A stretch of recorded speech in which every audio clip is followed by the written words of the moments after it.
The 160-pound division is you can say it's a fruitful division because you got a lot of fighters that fight at 154, but also, fight at like 155, if you get who I'm talking about. So it's a lot of big fights that could be made in the division. But let's just isolate it to 21-0 with 11 KOs, UK's Billy Joe Saunders. He has two options.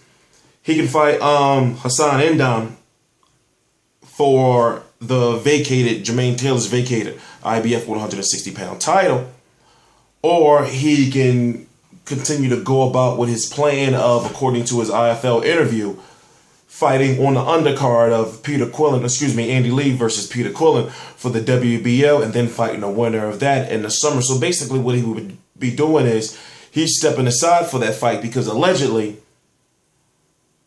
Andy Lee versus Peter Quillin was going to happen anyway, with or without that WBO title. So it's going to be, and the reason why is, you think about this, Andy Lee is going to be exposed to an American fan base on a national, televised scale. So I don't like the fact that fighters would be dropping their titles. Now, it's not known if he was going to drop his title or not, but that's the word on the curb, is that he was going to drop his title, and fight Peter Quillin anyway. But, and he just seems so happy with the title, but, we just don't know for sure yet. But basically, Billy Joe Saunders stepped aside, and it seems like a smart move. See what happens with Andy Lee versus Peter Quillin. He's got Andy Lee defeating Peter Quillin, and fight him in June, July, or, early August, something like that. And meanwhile, he's getting a fight in the United States on the undercard of that, if it's not on the undercard of Danny Garcia versus Lamont Peterson, April the 11th.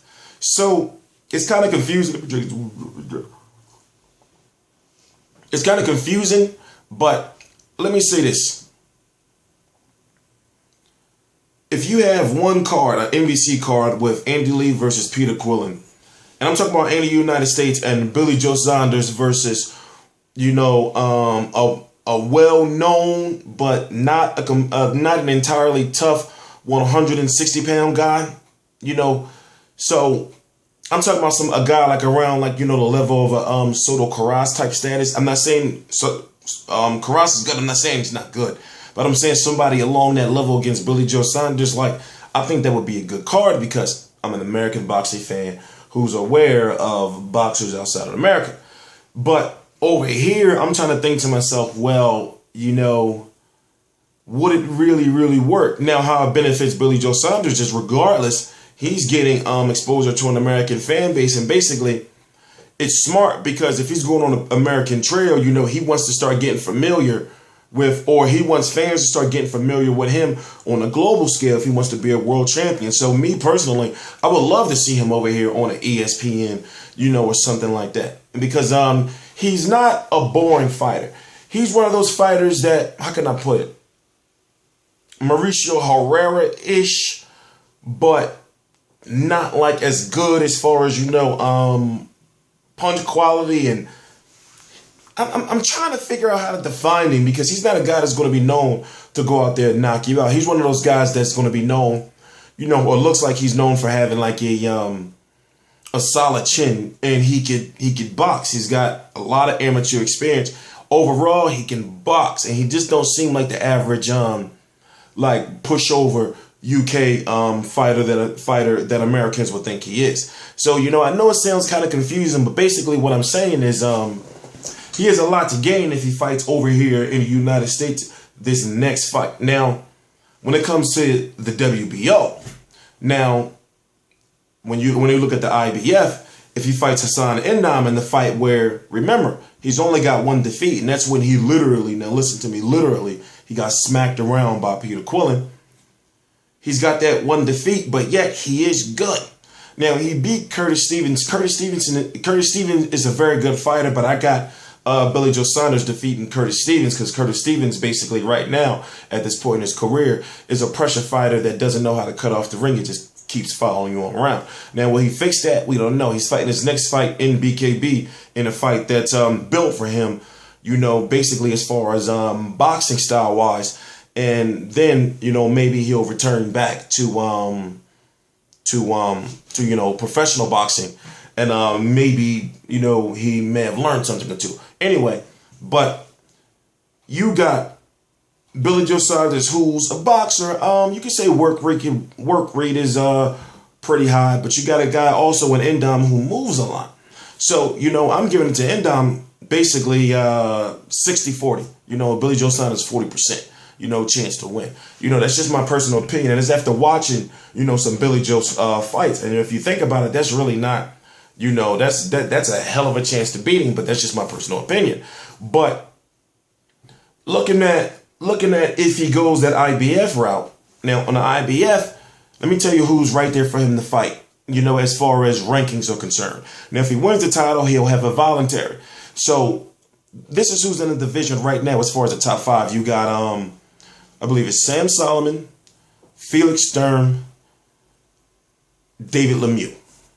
You know, so you think about how tough that road is, to whereas if you look at the WBO side, to whereas if he goes after Endom, or if he takes that fight, you know, we don't know where it's going to be televised, how it's going to work, whatever the case may be. But if you look at the WBO, then if he decides to take his title shot, he'll have the winner of Andy Lee or Peter Quillin. So one of those two guys. You got David Lemieux in the top 5 as well. And you got Jamel Charlo, the brothers Charlo. I believe it's Jamel. If I'm correct, it's Jamel.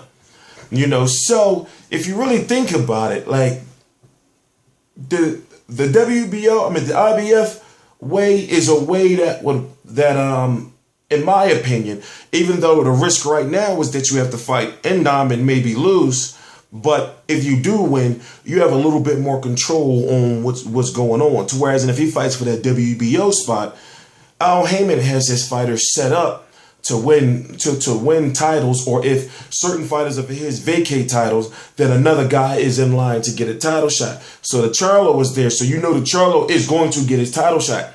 So then if you think about, you know, David Lemieux being there as well, and then you think about, you know, Peter Quillin and Andy Lee, you got to think like, well, damn, you know, he's got a tough schedule ahead of him. You know, like if he was to go after that WBO, and that means he's really got to be ready to be over there, what they call, you know, and it is, but they use this term a lot more than we do in America as far as, you know, world class.